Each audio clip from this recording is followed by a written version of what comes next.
Özellikle gençlerin severek dinlediği ünlü sanatçılar Bilal Sonses, Burak King ve Bora Duran, Denizli'de Vernuar'da sahne aldı.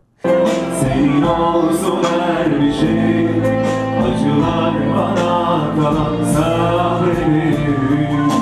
Elin onun elinde olmasın, bana sen yakışmıştı. Dinleyicilerin coşkun tezahüratları ve müziklere eşlik etmesiyle renklenen konser gece geç saatlere kadar devam etti.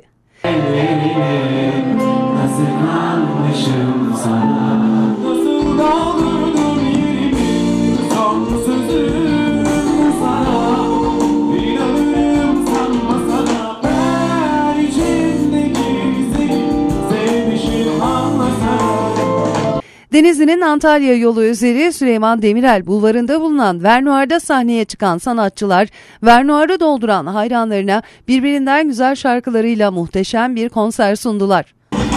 Şimdi size iki benden bir sensin, düşünebilir misin beni sensiz, sana olan aşkımı bir görsen. Son kez iki benden bir sensin.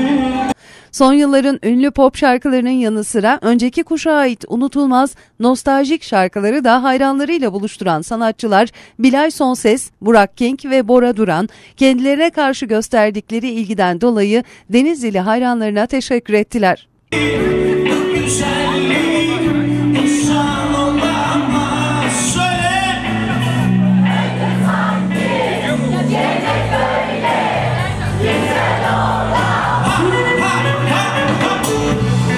İstanbul Denizli arası 7 saati buldu.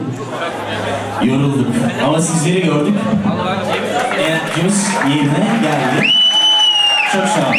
İşletme sahipleri Levent Soysal ve Mehmet Kandemir konser sonrasında Deha TV'ye yaptıkları açıklamada Türkiye çapında ün sahibi olan isimleri Denizli halkıyla buluşturmanın sevincini yaşadıklarını dile getirerek her konserde daha da artan müşteri potansiyelinin Vernuar'ın başarısını tescillediğini belirttiler.